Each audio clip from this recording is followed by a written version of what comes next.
Here's the one thing you can do to overcome anxiety. This is Sadhguru. He's an Indian mystic, very well known, very well received. But if you suffer from anxiety like myself, it's hard to deal with when you're just anxious and you have no idea why. And he gives a story up front about a knife and him watching and observing a guy using a knife. And it's a very funny story. And then he goes into the one thing you can do to overcome anxiety. And I think it's very beautiful. And I'm going to test it out too. So let me know in the comments below if you're going to try this out. And also, let's get to this. I'm Cody. This is my reaction series. I appreciate you guys being here. I promise I think this is going to really help you out. This happened to us some time ago. Last year, we were trekking in Tibet. I was in a tent. I was doing some work and another person was cutting an apple.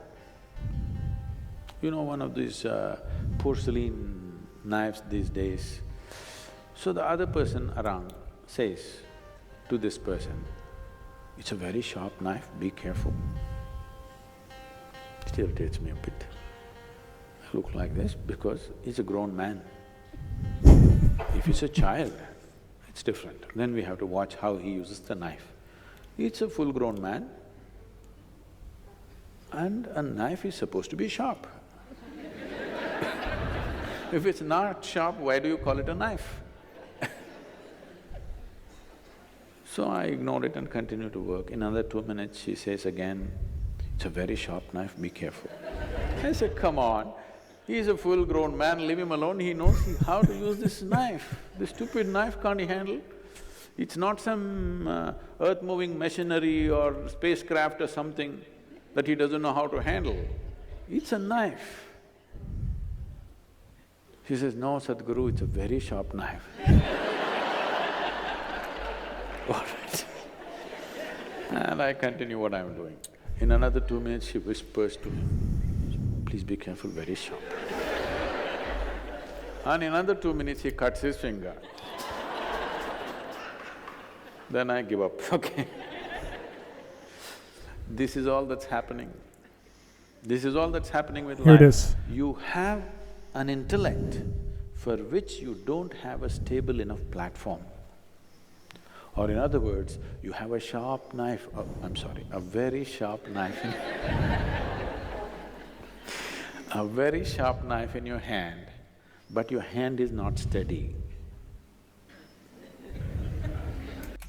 Your mind is the sharp knife, but you as the leader and the person that has dominion over your mind does not have a steady hand. So it's not the mind, it's the hand. Let's continue. Please see, it's your own mind which is causing all this pain, isn't it? Yes or no? So you have a very sharp knife, the sharper it is, the more you cut yourself. So we don't have to blunt the knife, we just have to have a steady hand, isn't it? Nothing. He asked this question that if you were in control of your mind, would you give yourself anxiety? So that shows in those moments of anxiety or just you don't know really what's going on, I'm obviously not the running the show. And so I always look for tools and strategies to always be the one who has a steady hand. I want to have that steady hand, and I believe that my search in life is that we can eradicate all psychological suffering, all dis-ease. I believe that is a possibility. And so I'm always working I'm far removed from that. You know, I get worried about this, I get worried about that, you know, I mean, it is life, right? But I want to unburden myself from these things in continuously finding the gift of lightness, not taking life so seriously. I do know that those times in my life are the most extraordinary. It's only when I get serious and bogged down by all of life that we tend to feel out of control. And so I love this analogy of a steady hand. Let's keep continuing to listen. Nothing has been done about that. People are trying to blunt the knife with all these sedatives and nonsense. What you take is to blunt the knife. Blunting the knife is not the answer, because if you lower the possibilities of who you are, everything will be okay. If you remove half of your brain, you will be quite peaceful. Because it takes some brain to cause anxiety. If we really remove half of your brain, you will be quite peaceful and you may even be happy, actually. Nothing bothers you. You're okay. All right? But that's not what we're looking for. What a human being is looking for is to become limitless in some way. And if this has to happen, you have to create a steady platform. Knife need not be taken away, knife need not be blunted. Only thing is, hand needs to be steadied, isn't it? Beautiful. No process. Now stick around because he is going to come up with the one thing here very shortly, but it's very important to kind of get that foundation that we need the steady hand, the steady platform. It's not the mind itself that's freaking out. It's you. And so that gives us plenty of awareness to know that if it is us, then we also have the power to change it. It's within us to be able to change out of that perplexing narrative or energy that we're experiencing. To do that.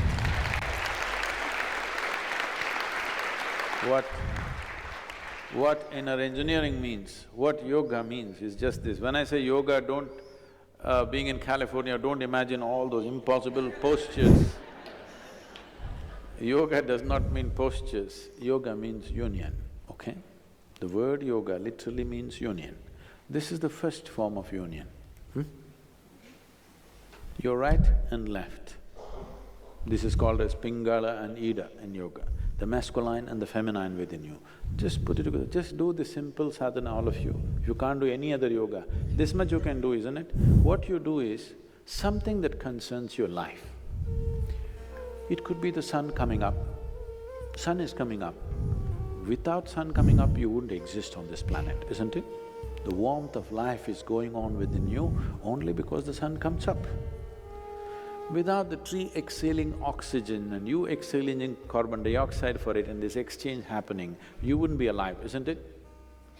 Like this, look at it, the food that you eat, the sun, the earth that you walk upon, air that you breathe, water that you drink, people who live around you, whatever, you choose anyone. Just do this, put your right and left together perfectly, not like this, not like this, perfectly, okay? Just look at something that really matters to you. Maybe the sun, maybe the sky, maybe the cloud, maybe a tree, maybe a person, maybe a child, an animal, it doesn't matter what. Just look at it, putting your hands together for 10–12 minutes at a stretch. You will see half your anxiety will start settling down. Because essentially the conflict is, there are two dimensions within you. I don't want to go into an elaborate description of this, because the yogic physiology goes elaborately into this. But to put it simply, even in modern medical science is telling you there's a right brain and a left brain, all right? Just put these two things together.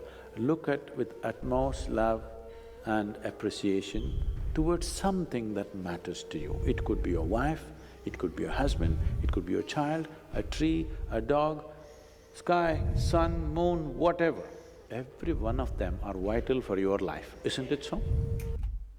Beautiful. What a beautiful opportunity to try something out. I'll tell you, when I had my hands together, there was a calming effect just from that alone. I don't know, maybe it closes the energy system and it recalibrates and rebalances. This is a biological system, right? But there is something very potent of just doing this and feeling more at ease. It's very beautiful, very, very beautiful, very, very powerful. And I recommend you also orient your breathing when you're doing this exercise. So one thing that really helps me in life is doing a 4-second breathing exercise where I breathe in really deeply for 4 seconds, I hold for 4 seconds, and then I exhale for 4 seconds. And particularly if I'm experiencing any level of anxiety, I've trained myself to use that as a tool to ease my tensions. And so it's just like this.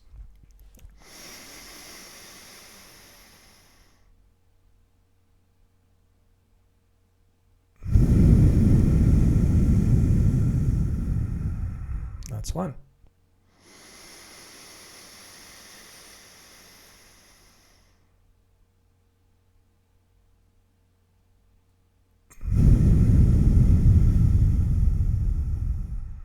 I'm going to try it with this.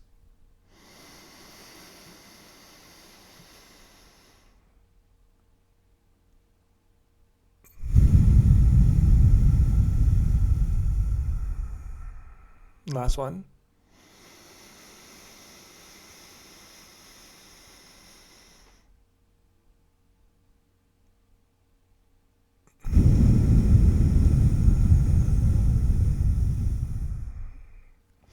I don't know, there's something very powerful about breathing, and it really helps recalibrate me anytime I'm feeling anxious. There's a lot of things out there that we face every single day. And it's, I would say, natural to have a little anxiety, but also I feel it's very unnatural. And that there is a way to have less and less anxiety. And it's just like training the body, that if you want a powerful physique, you have to put in conscious, deliberate intent, go to the gym, and hit specific muscles to help those muscles grow. Or if you're a power lifter, to do those really maximum lifts with very, very mechanically sound maneuverability techniques, because otherwise it's not going to be effective. And so we can also use this as a metaphor for the mind. What are we using that's mechanically trained to orchestrate the best possible outcomes for our physique, for our mental landscape? And so if this is the first time that you've ever thought about mental rehearsal or mental exercises, or that this is an energy system and you can orient yourself out of that gutter, out of that anxiety. Another thing that I do, it was my own thing, is I do like an inner squeal. And this is, I don't know, it's a center in my solar plexus where I just feel absolutely like a 6-year-old child again, gleeful with ecstasy, bliss, whatever you want to call it. I can summon it at any time. So I naturally do it when I get really excited or get really great news in my life. I just naturally have that inner squeal.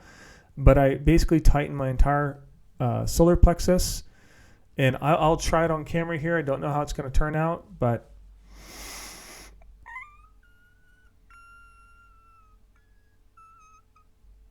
and I can make it more external, but it's really not an external thing. But I'll do a little bit more external, but it's just a blast of feel-good chemicals throughout my entire energy system.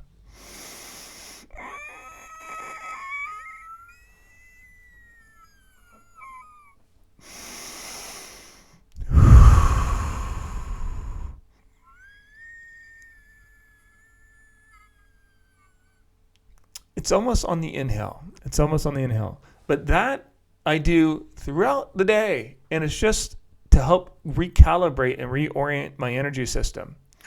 This is an energy system. And another thing that I'd like to just point out is that crying is a great transmutation process. A lot of biological processes are going.